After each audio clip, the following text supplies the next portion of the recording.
खुश आमदीद आप सभी स्टूडेंट्स का, सभी लोगों का आज के इस लेक्चर में।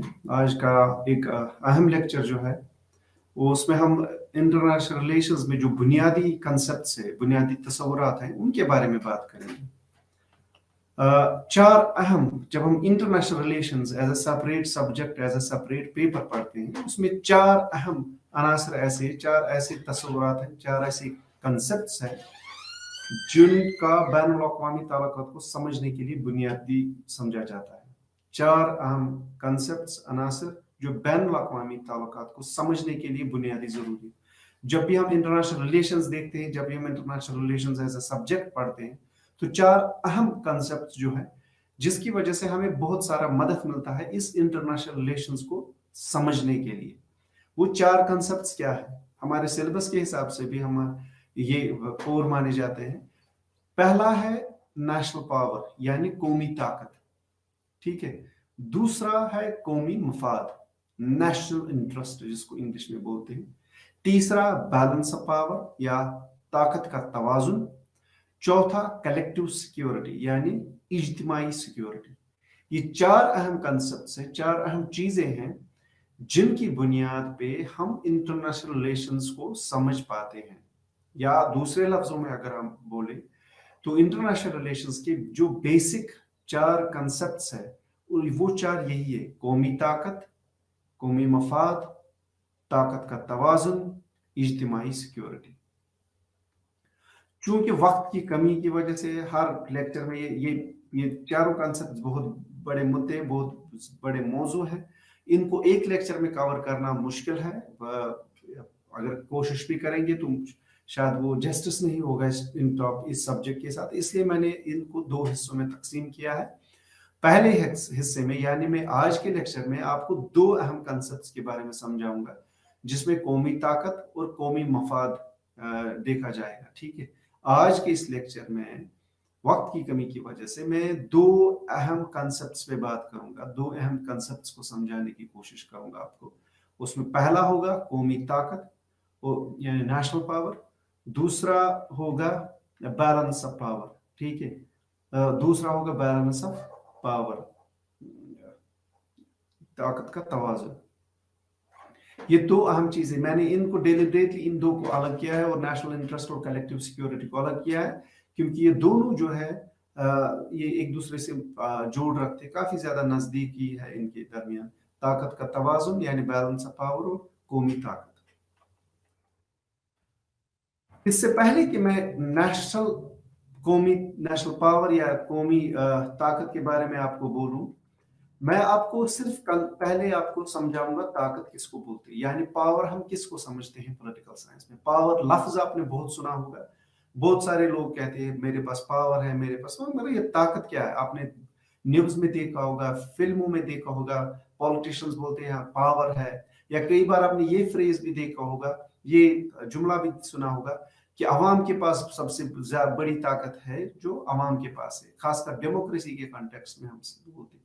मगर ये ताकत लफ्ज क्या है, इसका माने क्या है जब हम पॉलिटिकल साइंस में देखते हैं, ठीक है। कोई ताकत का मतलब जब हम पॉलिटिकल साइंस में टर्म पावर देखते हैं तो इसका मतलब ये है कि जब कोई शख्स दूसरे लोगों पर असरअंदाज होने और अपनी मर्जी का जोर देने के काबिल हो।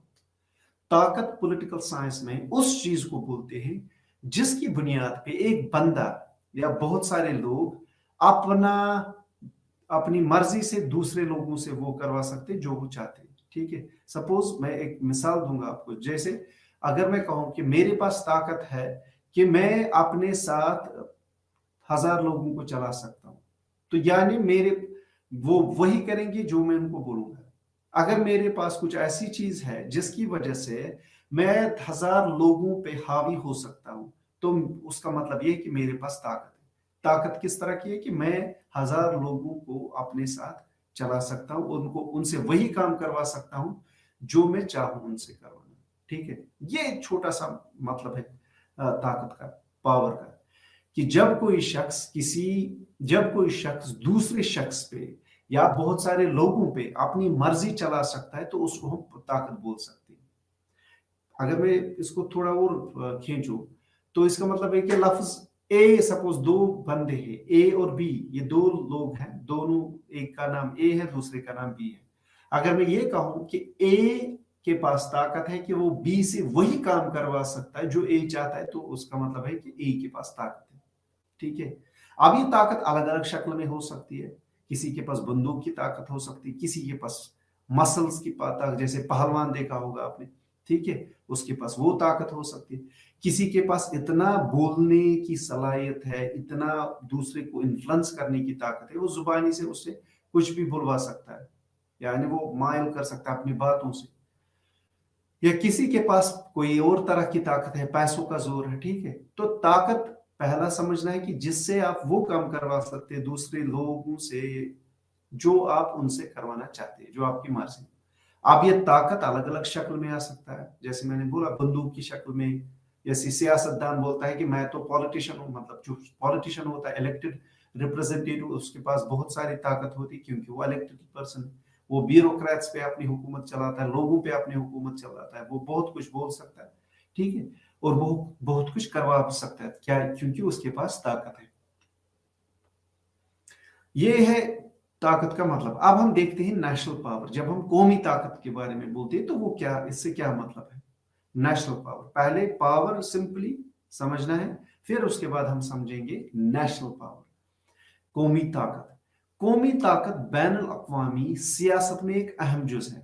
जब हम इंटरनेशनल रिलेशंस देखते हैं ना, जब हम इस पेपर को पढ़ते हैं, जब हम इस सब्जेक्ट को देखते हैं, तो इसमें ये कौमी ताकत यानी नेशनल पावर एक अहम एलिमेंट है, कंपोनेंट है इस चीज का। एक मरकजी रेगुलेटरी बैन अल-अक़वामी मैकेनिज्म के अदम मौजूदगी के दरमियान हर रियासत कौमी ताकत का दावा करते हुए अपने कौमी मफादात का तहफ़्फ़ुज़ करती है। जब हम कौमी नेशनल पावर की तरफ देखते हैं तो ये एक दुनिया में बहुत इंटरनेशनल सिस्टम भी है, उसके बावजूद हर मुल्क के पास एक कौमी ताकत है, एक ऐसी ताकत है जिससे वो अपने मुल्क के बारे में सही गलत सोच सकता है, सही फैसले ले सकता है, ठीक है। और वो फैसला क्या होता है, वो नेशनल पावर से अपने मुल्क को फायदा पहुंचाता है। मैं एक बार फिर आपको, मैंने पिछले कुछ लेक्चर्स में आपके साथ एक अहम मिसाल, जो कंटेम्परेरी एग्जाम्पल है, मौजूदा मिसाल है, वो दी थी। जैसे हम भारत की बात करते हैं, भारत एक बहुत बड़ा मुल्क है, एक इंडिपेंडेंट कंट्री है, ठीक है। इंटरनेशनल सिस्टम, जब रूस और यूक्रेन के दरमियान जंग हुई, जब रशिया ने यूक्रेन पे हमला किया, तो बहुत सारी मगरबी ताकतों ने, खासकर फ्रांस, यूके, यूएसए ने हिंदुस्तान पे दबाव डालने की कोशिश की कि आप वो कीजिए जो हम आपको कहते हैं, यानी आप रशिया को तर्क कीजिए, रशिया के साथ कारोबार तर्क कीजिए, रशिया से जो तेल है वो लेना खरीदना बंद कीजिए, ठीक है। ये दबाव था किसका, कुछ बड़े मुल्कों का। इंटरनेशनल सिस्टम है, रशियन को काफी लोगों ने कंडेम भी किया। उस इंटरनेशनल सिस्टम के बावजूद हिंदुस्तान यानी भारत के पास एक ऐसा नेशनल पावर है कि उन्होंने देखा कि हमारे लिए सही क्या है, गलत क्या है, तो उस पावर का इस्तेमाल करते हुए उन्होंने बहुत सारी चीजें वो की जो रशिया, जो यूएसए वगैरह उससे नहीं करवाना चाहते थे, मगर उसने की। तो ये किस बुनियाद पे उन्होंने की, क्योंकि भारत के पास नेशनल पावर है, ताकत है, जिस ताकत की बुनियाद पे उन्होंने वो फैसला किया जो उनको लगा उनके मुल्क के लिए फायदेमंद हो। तो यही नेशनल पावर कहलाता है। एक कौमी रियासत के ज़ेर कब्जा ताकत को कौमी ताकत कहा जा सकता है, ठीक है। एक नेशनल पावर उस चीज को बोल सकते हैं जो आपके पास है। हिंदुस्तान ने इसकी पावर, डिप्लोमेटिक पावर इतनी ताकतवर है, इसका फॉरेन अफेयर्स मैकेनिज्म इतना ताकतवर है, इसके बाद बहुत सारी और चीजें जो इतनी ताकत देती है इसको, कि उन्होंने वो फैसला लिया, उन्होंने कहा नहीं, यूएसए को बोला आप अपनी पॉलिसी अपने पास रखिए, आप अपना, हमें जो लगता है हम वो अपने मुल्क के मफाद के लिए करेंगे। ये किस बुनियाद पे किया उन्होंने, ये उन्होंने नेशनल पावर जो इनके पास है उसकी बुनियाद पे अपने मुल्क के फायदे के लिए सोचा और फैसला किया। अगर इसके बरक्स कोई छोटा मुल्क होता, वो छोटा मुल्क यूएसए के दबाव में आकर वही करता है जो उससे यूएसए करवाता है, अमेरिका करवाता है, क्योंकि उनके पास कौमी ताकत उतनी कमजोर होती। मगर चूंकि एक मुल्क के पास ताकत, नेशनल पावर वो होती है जो उसकी बुनियाद पे वो फैसला लेता है, अपने मुल्क के लिए, मफाद के लिए फैसला लेता है, और जो उस मुल्क की तहफ़्फ़ुज़ के लिए भी ज़रूरी है, ठीक है। सो नेशनल पावर क्या है? वो चीज़ जो एक मुल्क के पास है, जिसकी बुनियाद पे वो अपने मुल्क के मफाद के लिए, अपने मुल्क के फ़ायदे के लिए, अपने मुल्क को आगे बढ़ाने के लिए फैसला लेता है। किसी को वो फैसला पसंद आए या ना आए, मुल्क ने फैसला किया क्योंकि उसके पास ये फैसला नेशनल पावर की बुनियाद पे होता है। हेंस मॉर्गन्थो एक बहुत बड़े इंटरनेशनल स्कॉलर है, इंटरनेशनल रिलेशंस में उनका बहुत बड़ा मकाम है।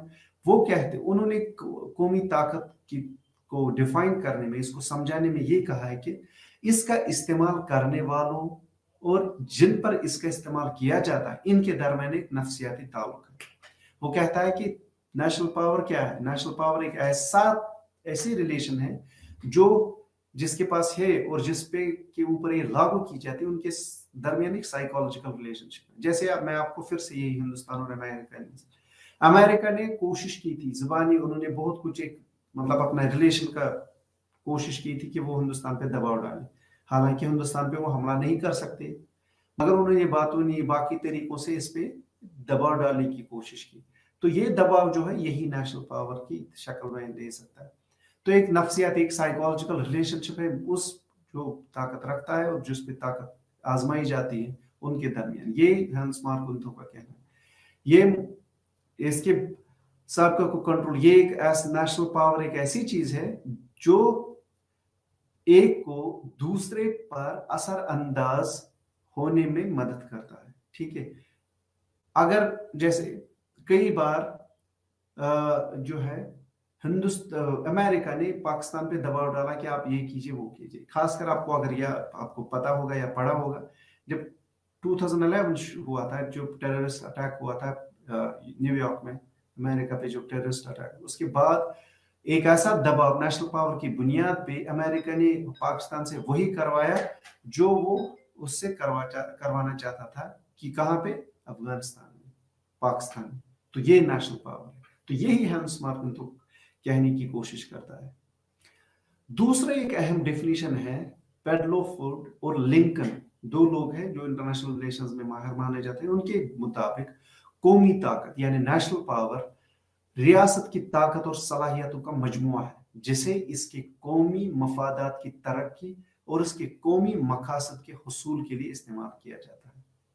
इन लोगों का कहना है कि कौमी ताकत यानी नेशनल पावर वो चीज है जो एक मुल्क के पास इसकी सलाहियतें हैं, उन सलाहियतों का एक मजमूआ है, और उन सलाहियतों की बुनियाद पे एक मुल्क अपने मुल्क के मफाद के लिए, अपने मुल्क की तरक्की के लिए इस्तेमाल कर सकता है, ठीक है।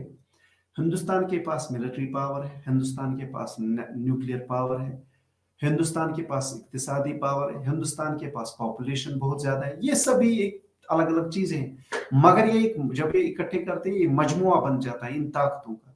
और ये इन ताकतों का हिंदुस्तान मुल्क, इनके लीडर इस चीज को इस्तेमाल करते हैं किस मकसद से, अपने मुल्क की तरक्की के लिए। जब हम न्यूक्लियर की बात करें, न्यूक्लियर पावर, न्यूक्लियर वेपन्स की बात करते हैं, ये नेशनल पावर का एक हिस्सा है, तो इसको अपने मुल्क के फायदे के लिए इस्तेमाल किया जाता है।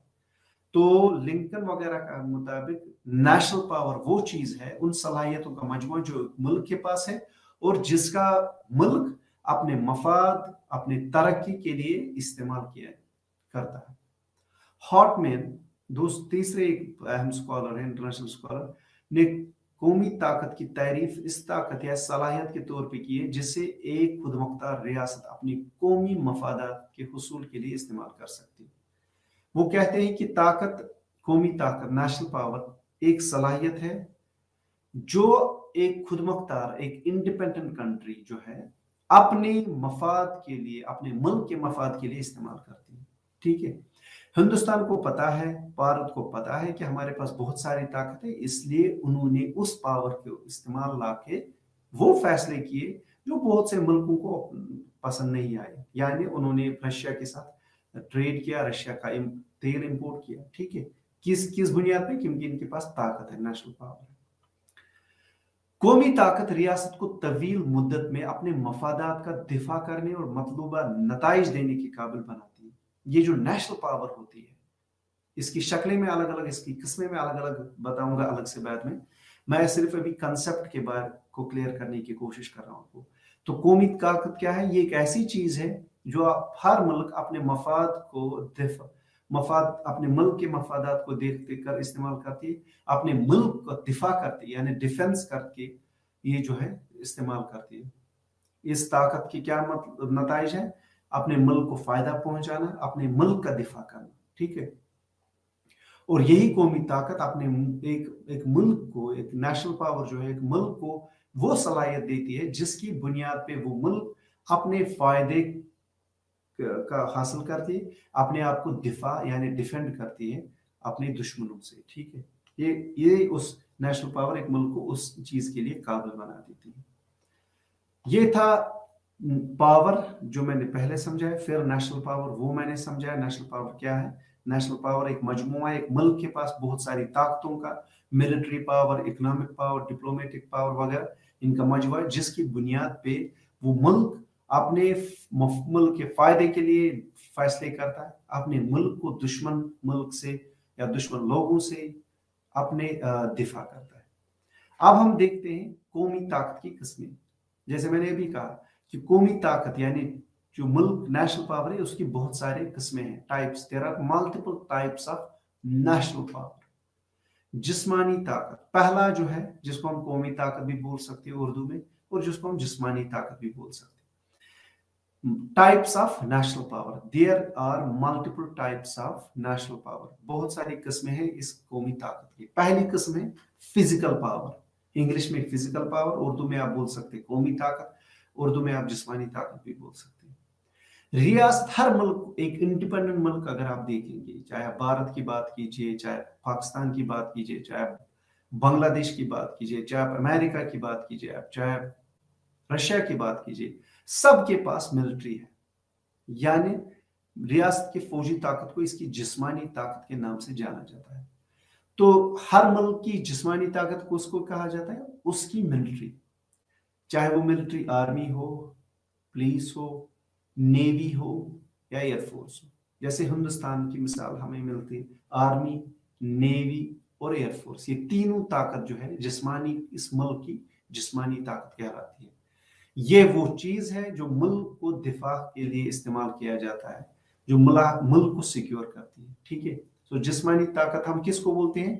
فوجی طاقت. ہر ملک کے پاس جو فوجی طاقت ہے اس کو ہم فزیکل فورس یا فزیکل پاور کہتے ہیں. The physical power of a country is known as its military defense mechanism. Hindustan کی دیکھیے آپ آرمی ہے، ان کی آرمی بہت بڑی ہے، ان کے پاس ویپنز ہے، ٹیکنالوجی ہے. اسی طرح نیوی ہے جن کے پاس بہت بڑے ڈیفنس، ملک کو ڈیفنس کرنے کا بہت سارے سامان ہیں. نیوی ہے جن کے پاس بہت سارے بڑے بڑے جہاز ہیں، جنگی جہاز ہیں. یہ سبھی چیزیں جو نیوکلیئر پاور، یہ سبھی چیزیں کیا ہے؟ اس ملک کا فزیکل پاور. ٹھیک ہے. یہ ہے ایک قسم فزیکل پاور. دوسرا قسم قومی طاقت کا ہے نفسیاتی طاقت، سائیکولوجیکل پاور.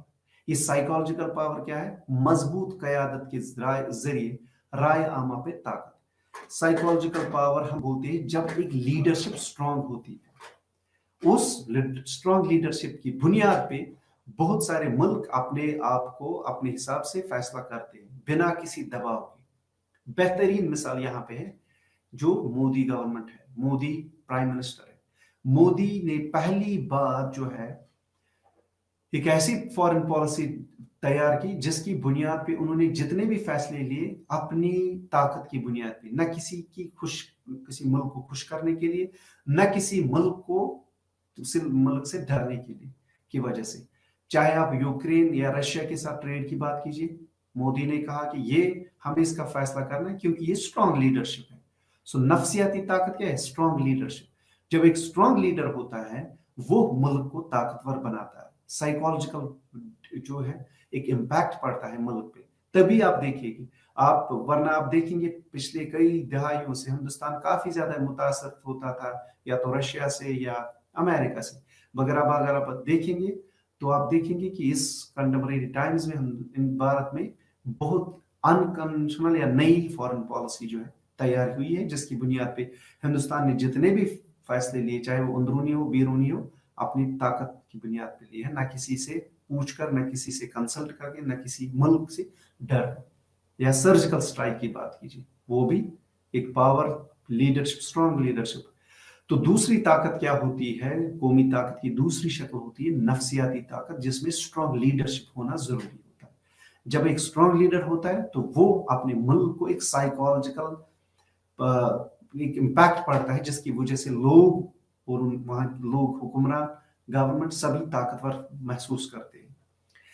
تیسری اہم طاقت جو ہے, قومی طاقت کی تیسری اہم شکل ہے اقتصادی طاقت, یعنی فائنانشل یا اکنامک کنڈیشن. اقتصادی طاقت, اقتصادی طاقت کو کسی ملک کی معیشت کے ماخذ کے طور پہ بیان کیا جا سکتا ہے. صنعت کاری, قومی وسائل اور ٹیکنالوجی تک رسائی. اقتصادی طاقت ہم کس کو بولتے ہیں؟ جب ملک کے پاس اسٹرانگ, ان کی اکانومی بہت زیادہ مضبوط ہے, ان کی کرنسی بہت زیادہ ویلیو رکھتی ہے, یا انڈسٹریلائزیشن, صنعت کاری بہت زیادہ ہے, کام بہت زیادہ ہوتا ہے, جابس مل رہے ہیں لوگوں کو, یا نیچرل ریسورسز, مطلب وہاں ملک میں نیچرل ریسورس, پانی بہت ہے, پہاڑ ہے, ذخیرے ہے بہت ساری چیزوں کے, چاہے وہ مائنز کے, کوئلہ ہو, کیونکہ وہ ان چیزوں سے ملک کی اقتصادی حالت بہتر ہوتی ہے. یا ملک میں ٹیکنالوجی ہو, بہت زیادہ ٹیکنالوجی ہو, اس ٹیکنالوجی کا فائدہ کاروباری لوگ بھی اٹھا سکتے, ٹیکنالوجی کا فائدہ ڈیفنس میکانزم بھی اٹھا سکتے, اس ٹیکنالوجی کا فائدہ ملک کے لوگ, عام لوگ بھی اٹھا سکتے ہیں. تو یہ اقتصادی طاقت کی شکل کیا ہے؟ ٹیکنالوجی, صنعت کاری, انڈسٹریلائزیشن, ٹھیک ہے, نیچرل ریسورسز, قومی وسائل, یہی اقتصادی طاقت کہلاتی ہے. تو قومی طاقت کی 3 قسمیں ہیں, فزیکل پاور یعنی اردو میں جسمانی پاور, دوسری نفسیاتی پاور یعنی سائیکولوجیکل پاور, تیسری اقتصادی طاقت یعنی فائنانشل کنڈیشن, ٹھیک ہے, financial power of a country. تو these are the 3 different types of a national power, ٹھیک ہے. پہلے میں ڈیفنس میکانزم کتنا اچھا ہوگا, جیسے نیپال کے پاس ڈیفنس آرمی اتنی چھوٹی, بہت کم آرمی ہے, بہت کم لوگ ہیں اس میں, ٹھیک ہے. اس کے برعکس آپ ہندوستان کا دیکھیے, اس کے برعکس آپ امریکہ کا دیکھیے, آپ رشیا کا دیکھیے, چائنا کا دیکھیے, ان کے پاس بہت بڑی آرمی ہے, ان کے پاس بہت زیادہ ویپنری ہے, جس کی بنیاد پہ یہ اپنے ملک کو دفاع کر سکتے کسی بھی دشمن سے, ٹھیک ہے. دوسرا سائیکولوجیکل پاور, نفسیاتی طاقت, جس کو میں نے آپ کو کہا کہ ایک اسٹرانگ لیڈرشپ کا ہونا یہاں پہ ضروری ہوتا ہے. جب ایک اسٹرانگ لیڈرشپ ہوتا ہے تو ہم اس کو بولتے ہیں کہ ان کے پاس اسٹرانگ, بہت مضبوط لیڈرشپ ہے, نفسیاتی طاقت ہے. اب دیکھیے پاکستان کا کی لیڈرشپ اتنی اسٹرانگ نہیں ہے, وہ گر گئے, عمران خان کی جو حکومت ہے وہ گر گئی. ان نے وہ انٹرنیشنل پریشر جو ہے اس کو کاؤنٹر نہ کر پا کے, اس کی طاقت اس کے پاس, انہوں نے کچھ فیصلے ادھر ادھر کرنے کی کوشش کی تھی, جس کی بنیاد پہ ان کا پریشر اتنا بڑا انٹرنیشنل کمیونٹی کا کہ پھر گورنمنٹ ہی چینج ہو گئی. وہ تیسری طاقت جو میں کہتا ہوں اقتصادی طاقت, جہاں پہ ہم دیکھتے ہیں کہ ملک کی مالی حالت کیسی ہے, ملک میں ٹیکنالوجی کتنی اچھی ہے, ملک میں کی معیشت کتنی, جاب کتنے, اور جاب ریٹ کیا ہے, ملک کی انڈسٹریلائزیشن یعنی صنعت کاری کیسی, ملک میں کتنے نیچرل ریسورسز کی ذخیرے ہیں, چاہے پانی کی بات کیجیے, کیونکہ یہ نیچرل ریسورسز بہت ضروری ہوتے ہیں ملک کی اقتصادی حالت کو آگے لے جانے میں.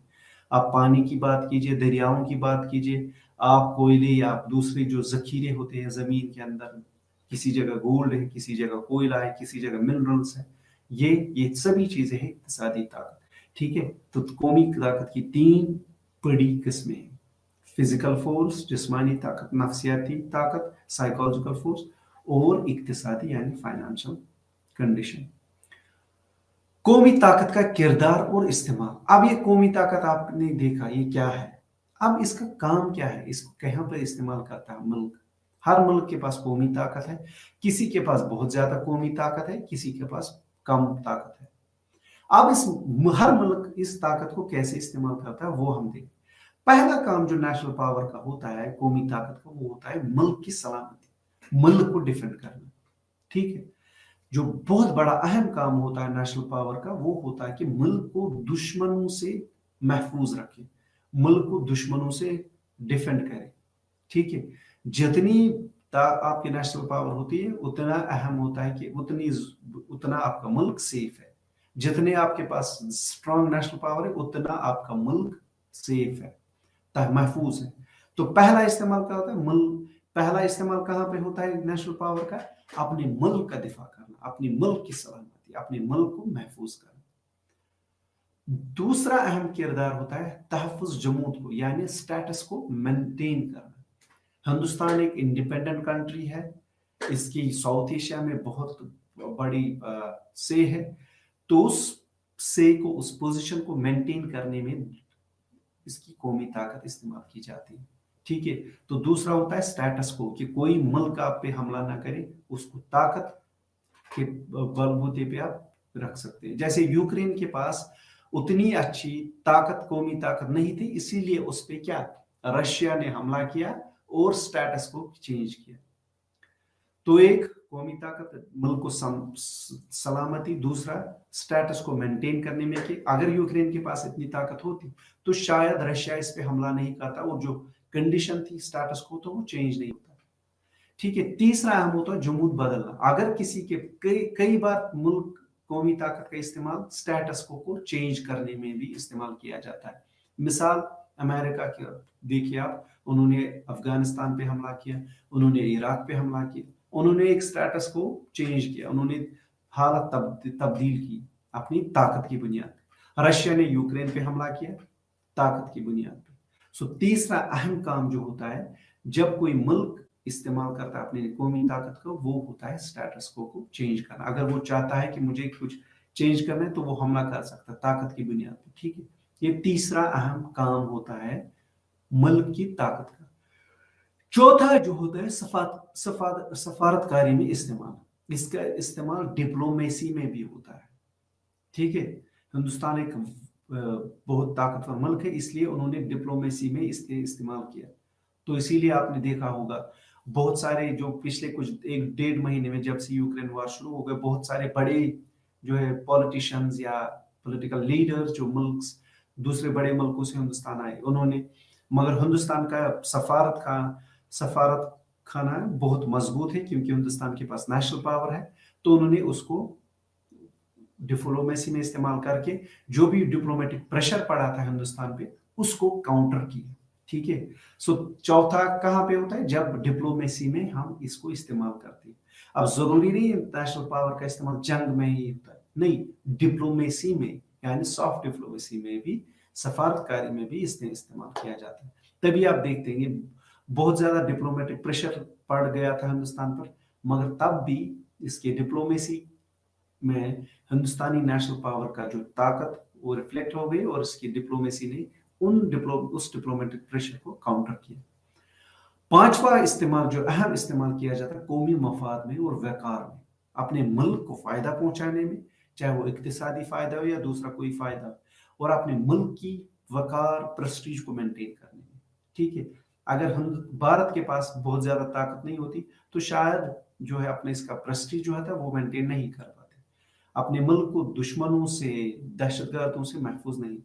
तो मुल्क, पांचवा जो होता है, मुल्क को इक्तिसादी फायदा पहुंचाने में, मुल्क का प्रेस्टीज मेंटेन करने में, मुल्क का दिफा करने में। ठीक है, ये पांचवा इस्तेमाल होता है। तमाम खदमात, अब इनके बावजूद जो भी नेशनल पावर होता है वो मुल्क को किसी न किसी तरीके से फायदा पहुंचाता है। ठीक है, तमाम खदमात, ये नेशनल पावर जो होता है ये मुल्क को इन चीजों के अलावा कई सारे दूसरे तरह से भी फायदा पहुंचाती है। कई बार ये सोशल सोसाइटी में काम आती है, कई बार ये इक्तिसादी बहरान को बचाने में, कई बार इस दूसरे किस्म। सो नेशनल पावर हर वक्त किसी न किसी तरह से मुल्क को फायदा पहुंचाता है। ये छोटी सी बात आपको समझनी है। जरूरी नहीं कि हिंदुस्तान हमेशा मिलिट्री का इस्तेमाल नहीं, इसकी इक्तिसादी हालत, इसका पॉपुलेशन, जो इसकी ताकत है, वो इसको किसी न किसी जगह से इस्तेमाल करता है। तो नेशनल पावर हर वक्त किसी न किसी तरह मुल्क को फायदा पहुंचाता है, मुल्क के मफाद में काम आता है। ठीक है, सो कौमी ताकत का एक किरदार, कौमी ताकत का इस्तेमाल इन सभी चीजों में होता है। सलामती, मुल्क तहफ़्फ़ुज़, स्टेटस को मेंटेन करना, यानी आपके ऊपर कोई हमला ना करे, वो किसी वक्त अगर आपको लगे कि आपको हमला करने की जरूरत है तो वो, जैसे आप जो से सर्जिकल स्ट्राइक्स हुए थे, या रशिया ने यूक्रेन पे हमला किया, अमेरिका ने अफगानिस्तान और इराक पे हमला किया, सफारत डिप्लोमेसी में इस्तेमाल किया जाता है, कौमी मफाद फायदा पहुंचाने में, बहुत सारे फायदे पहुंचने या प्रेस्टीज और वकार मेंटेन करने में, इन किसी न किसी जगह पे हर वक्त नेशनल पावर का इस्तेमाल किया जाता है।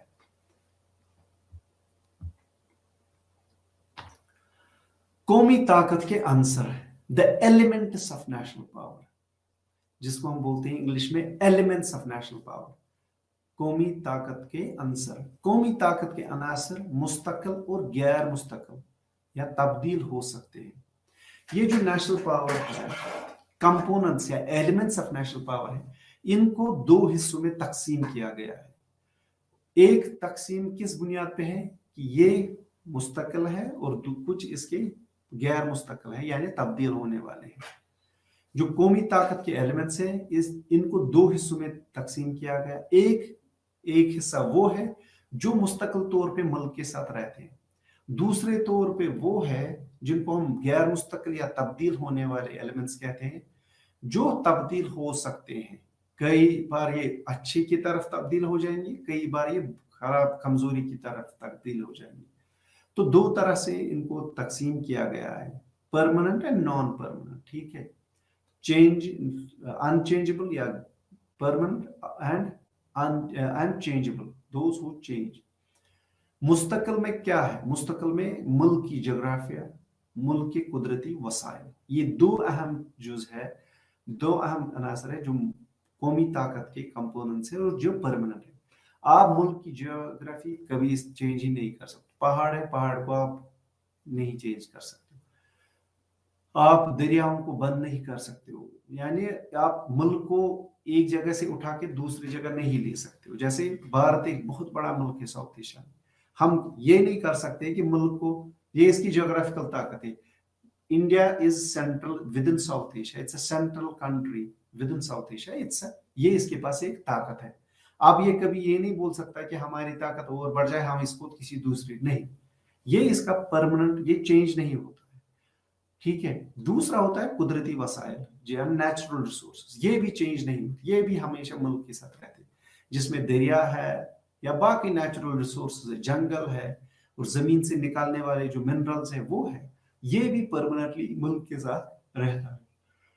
इसके बरक्स अगर आप देखते हैं, काबिल तब्दील, यानी वो एलिमेंट्स या वो अनासर जो मुल्क में तब्दील हो सकते हैं, नेशनल पावर के कंपोनेंट्स तब्दील हो सकते हैं। जैसे फौजी ताकत, हो सकता है किसी मुल्क की फौजी ताकत वो आज बहुत बड़ी है, मगर कुछ सालों के बाद वो कमजोर होगी किसी वजह से, ठीक है, या कि कुछ ऐसा हुआ कि उनकी फौज कमजोर हो गई, कम हो गई।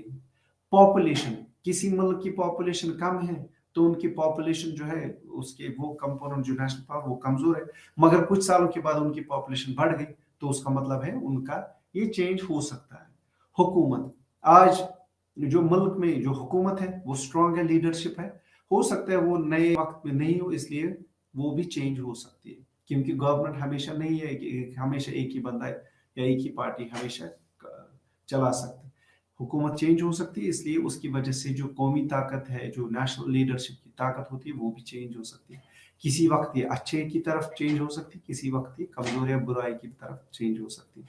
सफारतकारी यानी डिप्लोमेसी, कई बार डिप्लोमेटिक मिशन जो होता है, डिप्लोमेट्स होता है, फॉरेन सेक्रेटरी होता है, फॉरेन अफेयर्स मिनिस्टर हो, वो अगर स्ट्रांग हो तो आपके मुल्क की जो डिप्लोमेसी भी स्ट्रांग होगी, अगर वो कमजोर है तो आपके मुल्क की डिप्लोमेटिक जो है ताकत वो भी कमजोर हो जाएगी। तो एक ब्रॉडली स्पीकिंग जो मुल्क की कौमी ताकत है वो दो हिस्सों में तकसीम है, मुस्तकिल परमानेंट एंड गैर मुस्तकिल नॉन परमानेंट। मुस्तकिल में मुल्क की जोग्राफी है, मुल्क की कुदरती वसाइल, और गैर मुस्तकिल में काबिल तब्दीली में फौजी, पॉपुलेशन, हुकूमत, सफारतकारी वगैरह। ऑर्गन्स की जो है, जो मैंने कहा कि इंटरनेशनल रिलेशंस के बहुत बड़े स्कॉलर हैं, उनका मानना है कौमी ताकत, उन्होंने कौमी ताकत के अनासर को कुदरती और समाजी तयीन में दर्जाबंदी की। उनका मतलब मानना है कि जो नेशनल पावर है वो दो हिस्सों में तकसीम किए जाती है, डिवाइड हो सकती है। एक कुदरती और दूसरा समाजी ताकत, ठीक है। तो उसने कहा कि कुदरती ताकत एक है, समाजी ताकत दूसरी है। और कुदरती ताकत में क्या कहता है, मुल्क की ज्योग्राफी, कुदरती वसाइल और आबादी। ये वो कहता है कि ये जो है कुदरती ताकत है, मुल्क की ज्योग्राफी, मुल्क के कुदरती वसाइल या नेचुरल रिसोर्सेज और मुल्क की आबादी। ये वो कहता है कि ये कुदरती ताकतें कहलाती हैं, नेशनल पावर के कुदरती ताकतें, ज्योग्राफी, कुदरती वसाइल और आबादी। और समाजी ताकत में वो कहता है इक्तिसादी तरक्की, सियासी ढांचा और कौम की हौसला शामिल है। तो पहले हिस्से में ज्योग्राफी, नेचुरल रिसोर्स, आबादी, दूसरे हिस्से में मुल्क की माली हालत, मुल्क में सियासी ढांचा कैसा है, गवर्नमेंट स्ट्रक्चर ऑफ गवर्नमेंट किस तरह का है वो, और तीसरा मुल्क में मोरल कैसा है, नेशनलिज्म किस तरह का। वो तीन चीजें जो है वो कहता है कि ये समाजी है। तो दो हिस्सों में ऑर्गेन्सकी के मुताबिक दो हिस्सों में मुल्क कौमी ताकत को डिवाइड किया गया। ज्योग्राफी, कुदरती वसाइल और आबादी मुल्क की कुदरती ताकत कहलाते हैं, और इक्तिसादी तरक्की, सियासी ढांचा, कौमी हौसला जो है मुल्क के समाजी ताकत जो है कहलाता है ऑर्गेन्सकी के मुताबिक। एक और अहम इंटरनेशनल स्कॉलर जिसका नाम है एच कार उसको बोलते हैं, वो कहता है कि कौमी ताकत तीन हिस्सों में हम डिवाइड कर सकते हैं, एक फौजी ताकत, दूसरा इक्तिसादी ताकत और तीसरा अवाम। तो उसने नेशनल पावर को क्या तीन हिस्सों में तकसीम किया। पहला उसने कहा कि नेशनल पावर फौज, डिफेंस की शक्ल में है, दूसरा मुल्क की इक्तिसादी हालत क्या है उसमें उसकी शक्ल में है, तीसरा अवाम यानी लोग किस तरह से रहते हैं, लोगों की पॉपुलेशन क्या, वो तीसरी शक्ल है नेशनल पावर की। कार ने जो है तीन हिस्सों में नेशनल पावर को इस्तेमाल किया है। पामर और पाकिंस एक दो स्कॉलर्स हैं, उन्होंने नेशनल पावर को ठोस और गैर ठोस में तकसीम किया है। वो कहते हैं कि हर मुल्क का नेशनल पावर दो हिस्सों में तकसीम किया जा सकता है, एक ठोस जिनको इंग्लिश में टैंजिबल कहते हैं, और दूसरा गैर ठोस जिसको इंग्लिश में इंटैंजिबल कहा सकता है। तो हर मुल्क की पामर और पाकिंस के मुताबिक दो हिस्सों में तकसीम किया जाता है, डिवाइड किया जा सकता है, टैंजिबल एंड इंटैंजिबल, ठोस और गैर ठोस। अब ये ठोस क्या है, ठोस एलिमेंट्स है ज्योग्राफी, मुल्क की ज्योग्राफी, मतलब वहां पहाड़ क्या है, उसकी लोकेशन क्या है, वो मुल्क कहाँ पे, वो दुनिया में जमीन पे कहाँ उसकी लोकेशन है। जैसे मैंने आपको भारत का मिसाल दिया, भारत हमेशा से ही यहाँ है और हमेशा यही रहेगा, इसकी ज्योग्राफी, इसकी ताकत है। दूसरा ठोस में खाम माल यानी रॉ मटेरियल मुल्क में कैसा है। तीसरा कुदरती वसाइल, नेचुरल रिसोर्सेज कितने, क्या मुल्क में आबी जखीरे है, क्या मुल्क में मिनरल्स है, क्या मुल्क में कोयला निकलता है, क्या मुल्क में पेट्रोलियम प्रोडक्ट की है, ये और इसके साथ साथ आबादी। ये मुल्क की ठोस जो है ठोस ताकतें हैं, geography, raw material, natural resources and population. ये पामर और पाकिंस के मुताबिक ठोस एलिमेंट्स हैं किस चीज के, नेशनल पावर। दूसरा गैर मुतसब हौसला और नजरिया, और जो इंटैंजिबल है जिनको आप देख नहीं सकते, जिनको आप हमेशा महसूस नहीं कर सकते, वो है मुल्क की आइडियोलॉजी। मुल्क की आइडियोलॉजी क्या है, वो मुल्क का कंसेप्ट क्या है, मुल्क की नजरिया क्या है वो। सो पामर और पार्किंस के मुताबिक ठोस, टैंजिबल, गैर ठोस, इनटैंजिबल एलिमेंट्स में डिवाइड किया है।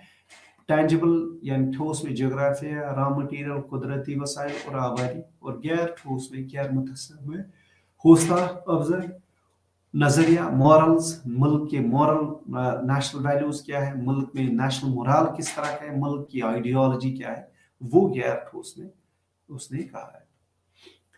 चुनाच अब चूंकि बहुत सारे लोगों का अलग अलग कहना है, किसी ने इसको दो अलग से बोला है, किसी ने इसको, ओवरऑल जब हम देखते हैं नेशनल पावर की बहुत सारी किस्में हैं, इसके बहुत सारी शक्लें हैं, ठीक है। आप एक बंदा, एक स्कॉलर एक बात करता है, दूसरा स्कॉलर दूसरा बात, जब हम सभी स्कॉलर्स का देखते हैं और उनको एक जगह जमा करते हैं तो हमें ये पता चलता है कि मुल्क की ताकत बहुत ज्यादा शक्लों में मौजूद है। चुनाच मुख्तलिफ उलमा की बुनियाद पे कौमी ताकत को दर्जा झेल में तकसीम किया जाता है। जब हम बहुत सारे स्कॉलर्स को देखते हैं तो हम मुल्क की ताकत को यानी कौमी ताकत यानी नेशनल पावर को जब हम देखते हैं वो अलग अलग शक्ल में है। पहली शक्ल जो है जियोग्राफी यानी मुल्क की जियोग्राफी एक मुल्क की ताकत है, मुल्क की ताकत की एक शक्ल है। दूसरी कुदरती वसाइल, जैसे मुल्क में नेचुरल रिसोर्सेज कितने हैं, पानी का जखीरा कितना है, पानी के क्योंकि ये पानी बहुत काम आता है, ये आज के दौर में इलेक्ट्रिसिटी जनरेट करता है। ये कुदरती वसाइल पानी खासकर जो इसका अहम शक्ल है ये ज़रख़े ज़मीन के काम आती है, फसल के एग्रीकल्चर एक्टिविटीज में काम आती है। अगर पानी नहीं होगा, पानी का जखीरा नहीं होगा तो मुल्क में एग्रीकल्चर जो है काफी ज्यादा मुतासर हो सकता है। तीसरा है आबादी यानी पॉपुलेशन। मुल्क में पॉपुलेशन ज्यादा होना गलत बात नहीं है, बल्कि ये मुल्क की ताकत कहलाएगी। चौथा सनती सलाहियत यानी इंडस्ट्रियलाइजेशन किस तरह की, किस पैमाने की है, ये भी मुल्क की कौमी ताकत जो है एक शक्ल है। पांचवा है टेक्नोलॉजी, क्या मुल्क में टेक्नोलॉजी अच्छी है, क्या मुल्क के पास टेक्नोलॉजिकल एडवांस कितनी वो टेक्नोलॉजी एडवांस है, वो भी एक शक्ल है मुल्क की ताकत। मुल्क की ताकत की बहुत सारी शक्लें हैं जो मैंने यहाँ पे आपके साथ डिस्कस कर रहा हूँ। पहले मैंने 2-4 लोगों का रेफरेंस दिया, मगर इन सभी को देखकर हम इस नतीजे पे पहुंच सकते हैं कि मुल्क की ताकत जो है बहुत सारी है। जोग्राफी है, कुदरती वसाइल है, आबादी है, सनती सलाहियत है, टेक्नोलॉजी है और ज़राअत की सलाहियत यानी एग्रीकल्चर प्रोडक्शन कितनी है, इस मुल्क में कितना एग्रीकल्चर प्रोडक्शन है, वो भी मुल्क की ताकत की एक शक्ल है। इसके बाद है फौजी ताकत, मुल्क में फौज कितनी है, उनके पास कितने वेपन्स, किस तरह के वेपन्स हैं, किस तरह की टेक्नोलॉजी है, वो भी एक मुल्क की ताकत की शक्ल है। जैसे भारत के पास न्यूक्लियर पावर है, इसके पास बहुत बड़ी आर्मी है, इसके पास बहुत बड़े टेक्नोलॉजी जो टैंक्स है, एयरफोर्स है, शिप्स है, ये सभी मुल्क की ताकत की एक शक्ल है, फौजी शक्ल। ठीक है, इसके अलावा हुकूमत की किस्म क्या है, मुल्क में किस तरह की है हुकूमत, किस तरह की, ये भी ताकत की एक शक्ल है। ये भी डिसाइड करता है कि मुल्क कितना ताकतवर है। जैसे पाकिस्तान में एक अच्छा डेमोक्रेसी कभी वजूद में आया ही नहीं, इसलिए वहाँ की नेशनल पावर उस लिहाज से कमजोर रही है। उसके बरक्स आप देखिए, हिंदुस्तान बहुत बड़ा मुल्क है, इसको बल्कि बोलते हैं दुनिया का लार्जेस्ट डेमोक्रेसी। ये भी इसकी चूंकि एक डेमोक्रेटिक कंट्री है तो ये इसकी शक्ल की, इसकी कौमी ताकत की एक अहम शक्ल। ब्यूरोक्रेटिक कारकर्दगी, डिप्लोमेसी किस तरह की, वो किस तरह से बिहेव करती है, उसका बयान क्या होता है, किस तरह अपने काम को चलता है, ये भी मुल्क की ताकत की एक शक्ल। सियासी क़यादत, जो मैंने पहले भी बोला, मुल्क में लीडरशिप का एक अच्छी लीडरशिप मुल्क में होना एक मुल्क की ताकत की निशानी है। सफारतकारी का मयार, ये जो डिप्लोमेसी वो किस तरह से काम करते हैं, वो भी एक मुल्क की ताकत है। अंदरूनी हम आहंगी, मुल्क में लोगों के दरमियान मोहब्बत, मुल्क में लोगों के दरमियान शफकत, मुल्क में लोगों के दरमियान एक दूसरे से मिलाप, वो भी एक मुल्क की ताकत की शक्ल है। अंदरूनी हम आहंगी यानी मुल्क एक दूसरे के साथ किस तरह से रहते हैं, वो मुल्क की एक हम ताकत है। अगर मुल्क में लोगों के दरमियान तनाज है, फितना है, तो जाहिर सी बात है वो मुल्क कमजोर हो जाता है। ठीक है, जैसे आप बर्मा कह लीजिए, बर्मा में बहुत ज्यादा सिविल वॉर चल रहा है, अफगानिस्तान में सिविल वॉर, इसलिए उनकी ताकत भी उस लिहाज से कमजोर है। उसके बरक्स आप देखिए, भारत में लोग एकजुट रहते हैं, मोहब्बत है लोगों के, इस मजहब के बावजूद लोग एक दूसरे से शफकत रखते हैं, इसलिए इसकी ताकत बन गई है। एक और शक्ल है जो कौमी ताकत की शक्ल है, उसमें हम बोलते हैं कौमी हौसले, यानी मुल्क में नेशनल मोरल किस तरह के, लोग को मुल्क के तई कितना जज्बा है, वो मुल्क की ताकत कहला सकती है। एक और जो है आइडियोलॉजी किस तरह की, क्या ये लिबरल आइडियोलॉजी, क्या ये कम्युनिस्ट आइडियोलॉजी। आज के दौर में लिबरल आइडियोलॉजी को ज्यादा जोर ताकतवर माना जाता है। और एक और होता है इंटेलिजेंस, यानी मुल्क में इंटेलिजेंस कितना स्ट्रांग है। जब आपके पास अच्छा इंटेलिजेंस है तो जाहिर सी बात है آپ دشمن کے ہر ارادے کو پہلے سے ہی جان پاتے ہیں، اور جب آپ نے جاننا تو آپ اپنے حساب سے اسی لحاظ سے تیاری کر سکتے ہیں. ٹھیک ہے، جیسے میں کشمیر کی مثال دے سکتا ہوں، یہاں پہ بہت زیادہ جو ہے انٹیلیجنس بہت زیادہ اچھا کام کرتی ہے، اسی لیے کئی بار جو ہے حملہ ہونے سے پہلے ہی جو حملہ کی تیار کرنے والے لوگ ہیں ان کو روکا جاتا ہے، مارا جاتا ہے، اریسٹ کیا جاتا ہے. تو یہ انٹیلیجنس کا کس طرح سے ہے، وہ بھی ایک ملک کی قومی طاقت کہلا سکتی ہے. سو ملک کی طاقت کی الگ الگ شکلیں، بیوروکریٹک کردار، سیاست قیادت، سفارت کاری، اندرونی ہم آہنگی، حوصلہ، قومی فیصلے، حوصلے، آئیڈیالوجی، انٹیلیجنس. قومی، اب یہ تھا قومی طاقت کا مطلب، قومی طاقت کی شکلیں، قومی طاقت کا استعمال اور قومی طاقت کے جو کام ہے. اب ہم اس لیکچر کے ایک اور نئے سیکشن میں آتے ہیں جس میں ہم کریں گے ڈسکس قومی طاقت کے حدود، یعنی لمیٹیشنز آف نیشنل پاور. میں نے آپ کو بولا کہ ملک کے پاس اچھا ڈیفنس میکانزم ہونا ضروری ہے، ملک کیونکہ وہ ملک کو بچاتی ہے. ملک کے پاس اچھا اکانومی ہے، وہ بھی ملک کو ڈیفنس، مگر کچھ لمیٹیشنز بھی ہیں قومی طاقت پہ. اس میں سب سے بڑی لمیٹیشن ہے بین الاقوامی اخلاقیات، یعنی انٹرنیشنل مورالٹی. یہ ایک بہت بڑا لمیٹیشن ہے. جیسے رشیا نے یوکرین پہ حملہ کیا، اس پہ بہت زیادہ انٹرنیشنل کمیونٹی نے اس کو کنڈم کیا، ہر ملک نے. کچھ لوگوں نے یوکرین کو مدد کی، کچھ لوگوں نے صلاح دی رشیا کو کہ آپ یہ جنگ نہ چھیڑیے، جس میں بھارت بھی ایک ملک ہے جس نے رشیا کو کہا آپ کے جو ملک میں جو مسئلے ہیں وہ آپ آرام سے بات چیت کے ذریعے حل کیجیے. تو بین الاقوامی طاقت یہ کئی بار ملک پہ اپنے نیشنل پاور کو استعمال کرنے میں کئی بار لمیٹیشن، حدود بن جاتی ہیں. ٹھیک ہے، تو انٹرنیشنل مورل ویلیوز ایک لمیٹیشن ہے کس پہ، کس کی، قومی طاقت کی پر. دوسری ایک اہم حدود ہے یعنی لمیٹیشنز آف نیشنل پاور، وہ یہ عالمی رائے عامہ. لوگ، ملک کیا سوچتے ہیں آپ کے اس فیصلے کو لے کر، وہ اہم دیکھا جاتا ہے. جیسے رشیا کو تقریباً دنیا کے سبھی ملکوں نے رد کیا ہے، ریجیکٹ کیا ہے اس کے یوکرین کو حملے. تو یہ انٹرنیشنل دباؤ پڑا ہے رشیا پہ. ٹھیک ہے، تیسرا ہے بین الاقوامی قانون. دیر از besides national law then there is also international law. جو ایک ملک کی طاقت پہ حدود بن جاتی ہے، یعنی وہ لمٹ کرتی ہے ملک کی طاقت کو. انٹرنیشنل قانون، انٹرنیشنل لا. آپ نے دیکھا ہوگا بہت سارے ٹائم پہ ملک انٹرنیشنل لا کی وجہ سے کئی سارے جو کام کرنا چاہتے ہیں فیصلہ نے وہ نہیں لے پاتے ہیں. آپ کو میں مثال دے سکتا ہوں، انٹرنیشنل کرمنل کورٹ وغیرہ جو جیسے پاکستان نے خلوشن جادو کو ہندوستان کو ملاقات کی، اس کے جو رشتہ ان کو ملاقات دینے سے انکار کیا تھا، مگر پھر ایک انٹرنیشنل سسٹم جو ہے وجود میں، ہندوستان وہاں چلا گیا، اس نے پھر وہاں پہ کیس جیت کے پاکستان پہ دباؤ ڈالا اور ان کی اس مرضی کے خلاف ان کو اس کو کلبھوشن جادو کو ملاقات دینا پڑا، اس کی فیملی ممبرس کو. تو ملک کی طاقت پہ کچھ لمیٹیشنز بھی ہو سکتی ہیں. جو بہت بڑی لمیٹیشنز ہیں وہ ہے انٹرنیشنل مورالٹی، مورل ویلیوز. دوسرا ہے عالمی رائے عامہ، یعنی جو انٹرنیشنل کمیونٹی کا اوپینین کیا ہے. آپ کو میں ایک اور مثال دے سکتا ہوں. جب کارگل وار ہوا تھا تو بہت زیادہ دباؤ پڑا تھا پاکستان پہ، اور جس کی وجہ سے انہوں نے پھر اپنے فوج وغیرہ جو ہے کارگل جو ہے جہاں پہ وہ تھے وہاں سے واپس لینے پڑے. تو ملک، انٹرنیشنل کمیونٹی کس طرح اوپینین رکھتی ہے، وہ بھی ایک ملک کی طاقت پر جو دائرہ کس سکتی ہے، یعنی حدود بن سکتی ہے.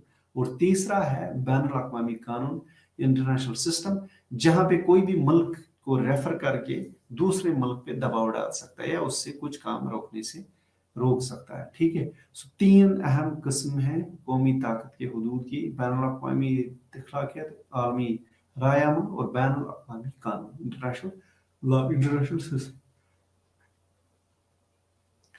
طاقت کا یہ تھا اس لیکچر کا پہلا حصہ، یعنی نیشنل پاور. نیشنل پاور کس کو بولتے ہیں، نیشنل پاور کی قسمیں، نیشنل پاور کے ایلیمنٹس، عناصر، نیشنل پاور کے اوپر کا استعمال، नेशनल पावर की शक्लें और नेशनल पावर के ऊपर जो हुदूद है। मैं अब दूसरे इस लेक्चर के दूसरे सेक्शन में आता हूं जहां पे मैं आपको बैलेंस ऑफ पावर समझाने की कोशिश करूंगा। ताकत के तवाजुन, ठीक है, ताकत का तवाजुन यानी बैलेंस ऑफ पावर। ताकत का तवाजुन ताकत के साथ ताकत पर मुश्तमिल है। बैलेंस ऑफ पावर हम उस चीज को बोलते हैं जब आपके पास वो ताकत है कि आप दूसरे पर हावी हो सकते हैं, या दूसरे के पास जो मुल्क जितनी ताकत है उतनी आपके पास है, इसलिए वो ना आप से कुछ हमला कर सकता है ना आप उस पर हमला कर सकते। बैनुल अक़वामी ताल्लुकात में ताकत के तवाज़ुन यानी बैलेंस ऑफ पावर का तस्वुर मुख्तलिफ तरीकों से बयान किया जाता है। जब हम इंटरनेशनल रिलेशंस में जो बैलेंस ऑफ पावर कंसेप्ट देखते हैं तो इसको अलग अलग तरह से बयान किया जाता है, मगर इसका बुनियादी मतलब यही है कि जब आपके पास वो ताकत है कि आप पे ना कोई दूसरा हमला कर सकता है ना किसी दूसरे पे आप हमला कर सकते हो, क्योंकि वहां पे there is this balance of power. जैसे हिंदुस्तान और पाकिस्तान अगर आप देखेंगे रकबे के हिसाब से, इक्तिसादी हिसाब से, जंगी सामान के हिसाब से, फौज के हिसाब से, ज्योग्राफी के हिसाब, नेचुरल रिसोर्सेज के हिसाब से, ये बहुत पाकिस्तान बनस्बत हिंदुस्तान भारत बहुत कमजोर मुल्क, बट चूंकि आप दोनों के पास न्यूक्लियर पावर है इसलिए यहाँ पे बैलेंस ऑफ पावर हो गया। ठीक है, कुछ मारूफ तारीफें जो बैलेंस ऑफ पावर के मुताबिक कही गई हैं उसमें मॉर्गनथो ने तस्वर की तारीफ में कहा है कि हंस मॉर्गनथो ने इस तरह के है कि जब भी ये इस्तिलाह काबिलियत के बगैर इस्तेमाल की जाती है तो इससे मुराद एक हकीकी हालत है जिसमें ताकत को तकरीबन बराबरी के साथ मुतहद अक़वाम में बस तकसीम किया जाता है। ठीक है, संडे के मुताबिक ताकत का तवाज़ुन यानी बैलेंस ऑफ पावर कौमों के खानदान के अरकान दरमियान ताकत का एक सर्फ तवाज़ुन है जो इनमें किसी भी किस्म को दूसरे पर अपनी मर्जी नाफिज करने के लिए काफी मजबूत नहीं बनेगा या रोकेगा। बैलेंस ऑफ पावर वो चीज है जब आप पे कोई दूसरी हुकूमत जो है कोई मुल्क आप पे हुकूमत नहीं कर सकती। ठीक है, जैसे अमेरिका जो है बैलेंस ऑफ पावर क्रिएट करता है चाइना और हिंदुस्तान के भारत के दरमियान।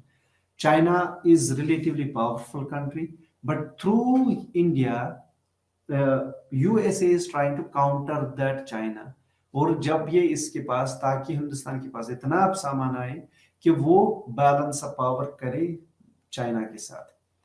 पामर और पार्किंस जिसका मैंने पहले भी जिक्र किया है उनके मुताबिक ताकत का तवाज़ुन बैलेंस ऑफ पावर ये फर्ज कहता है कि बदलते हुए इत्तेहाद और जवाबी दबाव के जरिए किसी एक ताकत या ताकतों के इम्तियाज को इतना मजबूत नहीं होने दिया जाए कि बाकियों की सलामती को खतरा हो। ठीक है, बैलेंस ऑफ पावर पार्किंस के मुताबिक ये है कि जब आप अपनी सलाहियतों का सही इस्तेमाल करके दूसरे को हावी नहीं करने देंगे। ठीक है, ताकत बैलेंस ऑफ पावर को बरकरार रखने के लिए तरीकों में दर्ज झेल शामिल है। अब आपके पास ये बैलेंस ऑफ पावर है यानी आपके पास वो ताकत है कि आप पे कोई दूसरा मुल्क हमला नहीं कर सकता है, तो उसको कैसे हम बरकरार रख सकते हैं, मेंटेन कर सकते हैं। इत्तेहाद और इंसानों इत्तेहाद बैलेंस ऑफ पावर अलायंसेस के जरिए क्रिएट हो सकता है। ठीक है, अलायंसेस जैसे आपको मैं कोल्ड वॉर की एक अच्छी मिसाल है। कोल्ड वॉर जब चल रहा था तो जो एक रशिया और सोवियत यूनियन और यूएसए के दरमियान, तो यूएसए ने एक मिलिट्री ऑर्गेनाइजेशन एस्टैब्लिश की जिसको हम नेटो कहते हैं। तो नेटो के जरिए उन्होंने बहुत सारे यूरोप और अपने आप को जमा करके एक डिफेंस मैकेनिज्म ऐसा किया कि उन्होंने कहा कि जो अगर हम पे किसी मुल्क ने हमला किया तो हम उसको जो है उस पर इकट्ठी वापस जवाबी कार्रवाई। अब ये मुल्क जो है यूएसए के पास बहुत बड़ी नेटो फोर्स बन गई थी, उनके पास बहुत सारे मुल्क अब उसके साथ थे, तो उसको बैलेंस किया रशिया ने कैसे, सोवियत यूनियन ने वार्सा पैक्ट के जरिए। तो वार्सा पैक्ट ने एक बैलेंस ऑफ पावर किया यूएसए और सोवियत यूनियन के दरमियान। तो इसको हम बोलते हैं बैलेंस ऑफ पावर।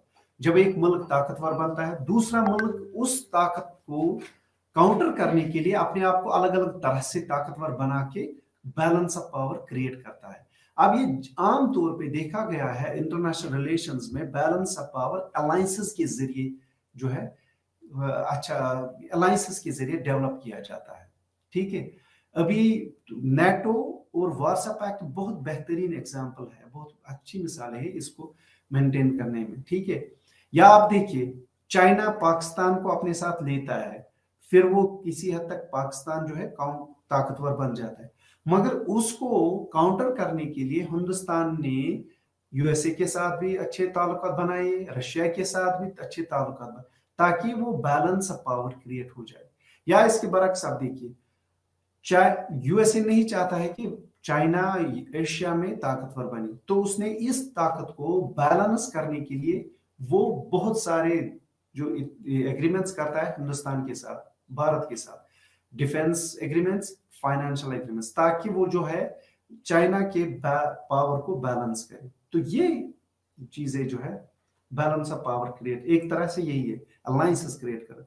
दूसरा अहम तरीका जो है बैलेंस ऑफ पावर क्रिएट करने के लिए, असला साजी और तखफीफ असला, दो तरह, असला आर्मामेंट और दूसरा डिसआर्मामेंट। बैलेंस ऑफ पावर क्रिएट होता है असला को, आर्मामेंट, आर्म्स को, वेपन्स को और बढ़ाना, या दूसरा एक तरीका आर्म्स को डिसआर्मामेंट करना।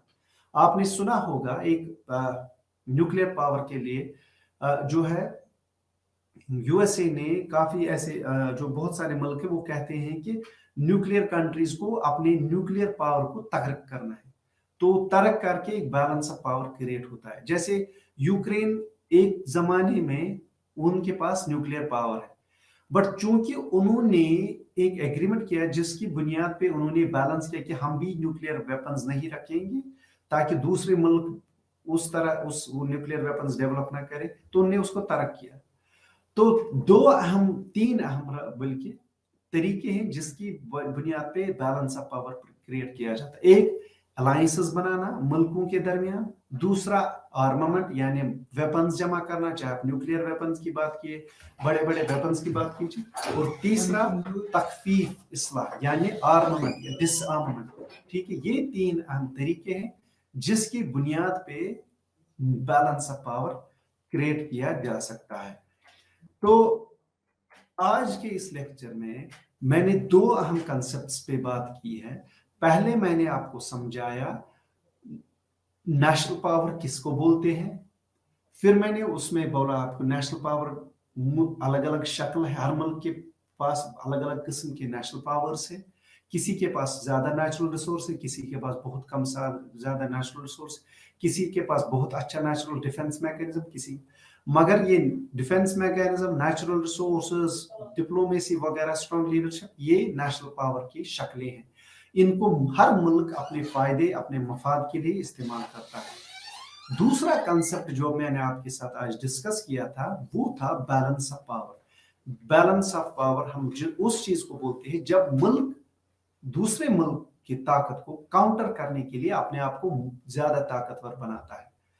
ठीक है, वो ताकतवर अलायंसेस के जरिए भी बना सकता है, वो ताकत अपने आप को वेपन्स और ज्यादा वेपन्स खरीद कर भी कर सकता है। आप देखते होंगे पिछले कुछ सालों से, जैसे जो राफेल डील हुई थी, उसकी वजह से भारत ने बहुत सारे जंगी जहाज फ्रांस से खरीदे थे। वो क्यों खरीदे थे? ताकि वो पाकिस्तान को ताकत को काउंटर करे, चाइना की एयरफोर्स को काउंटर करे। यही है, ये एक तरीका है, अहम तरीका है to balance of power create. दूसरा एक और तरीका है कि डिसआर्ममेंट।